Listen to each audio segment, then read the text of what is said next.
बिहारी, पिटाई माफ कीजिए हमारी। यादव जी कोबर बिहारी, पिटाई माफ कीजिए हमारी। यादव जी कोबर बिहारी, पिटाई माफ कीजिए हमारी। यादव जी कोबर बिहारी, पिटाई माफ कीजिए हमारी। हम सब सिया झुकी सखियां सहेलियां, हम सब सिया झुकी सखियां सहेलियां, हम सब सिया झुकी सखियां सहेलियां, हम सब सिया झुकी सखियां सहेलियां। कोई सरहद कोई सारी, पिटाई माफ कीजिए हमारी। कोई सरहद कोई सारी, पिटाई माफ कीजिए हमारी। मिथिला का ये मैथिल रस और ब्रज का ब्रज रस, जो गोपियों का भाव है, इन दोनों में बड़ा अंतर है। क्या अंतर है? बोले अंतर भी जान लो। ब्रज की गोपियां भी भगवान गोविंद से प्रेम करती हैं, लेकिन गोपियों का प्रेम दूसरे ढंग का है। गोपियां कृष्ण को अपना प्रियतम बनाना चाहती, कि कृष्ण मेरे पति हो जाए। नंद गोप सुतम देवी पतिम में कुरुते नमः। कात्यायनी देवी का व्रत करती हैं कि नंद नंदन मेरे पति हो जाए। और जब रास मंडल में मिलने जाती हैं तो एक दूसरे से अलक्षित होकर कोई हमको देख न ले, और मैं कृष्ण के पास पहुंच जाऊं। आजक मुरन्योन्यमलक्षितोद्यमा सयत्र कांतो जवलोल कुंडला। और सभी गोपियों के मन का अभिलषित यही है कि श्याम सुंदर मेरे प्रियतम और पति है। लेकिन मिथिला की जो मिथिलानी है, इनका ये भाव नहीं। मिथिलानी कभी ये नहीं सोचती रघुनाथ जी हमारे पति हो जाएं। वो तो ये सोचती है ये मेरे किशोरी जी के पति बने रहे, हम तो इनकी दास हैं। और ये जोड़ी देख करके हमें आनंद मिलता है। हमारा संबंध ठाकुर से सारी का संबंध, सरहज का संबंध और सारे संबंध, लेकिन ये नायिका भाव तो केवल किशोरी जी थे। और ये हमारी किशोरी के प्रियतम, हमारी किशोरी के प्रियतम, ये जोड़ी बनी रहे, हम तो इनकी दासी हैं। मिथिला की सखियों के भाव में यही अंतर है। ब्रज की गोपियां श्याम सुंदर को देखती हैं तो स्वयं श्याम सुंदर को निहारने में सुख का अनुभव करके न्यौछावर हो जाती है। और मिथिला की सखी, बोले मिथिला की सखी ठाकुर को जब देखती है तो सौंदर्य देख करके मुग्ध होकर दौड़ी आकर के किशोरी जी से कहती, चलो किशोरी जी आप रघुनाथ जी का दर्शन कर। एक सखी सी असंग बिहाई रही गई रही देखन फुलवाई, और ते दो बंधु बिलो के जाई। एक सखी सी संग बिहाई, एक सखी सी संग बिहाई, गई रही देखन फुलवाई, गई रही देखन फुलवाई। बंधु बिलो कहूं जाई, ये तो बंधु बिलो कहूं जाई। जाकर के सखी ने देखा और प्रेम विवश सीता ही पे आई, और दौड़ती हुई सीता जी के पास आई और आकर के कहा, चलो आप चल करके दर्शन करो, अवश्य देखिए ये देखने योग्य हैं।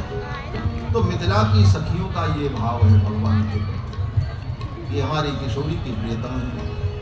और ये सदा किशोरी के आंचल से इनका आंचल बंधा रहे, ये गांठ जुड़ी रहे, ये गांठ कभी खुलने न पावे। और प्रिया प्रीतम के इस गठबंधन को देख करके ही मिथिला की सखियां रस का अनुभव कर। गठबंधन की विधि बड़े रस में सनी।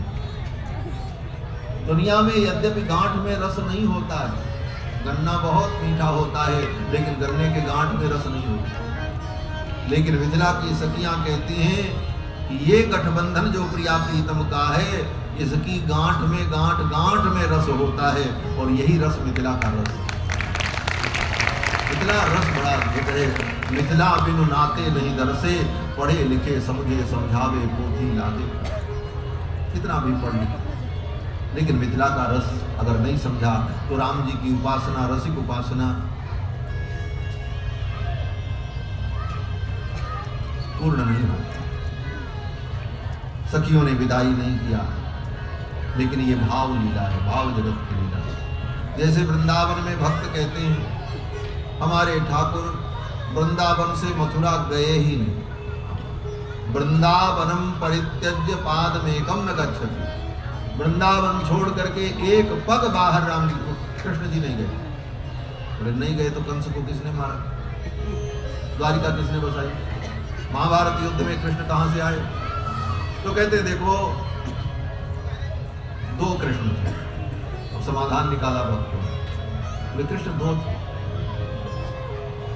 ठाकुर के दो रूप प्रकट हुए, एक रूप गोकुल में यशोदानंदन, और दूसरा बोले मथुरा में देवकी नंदन।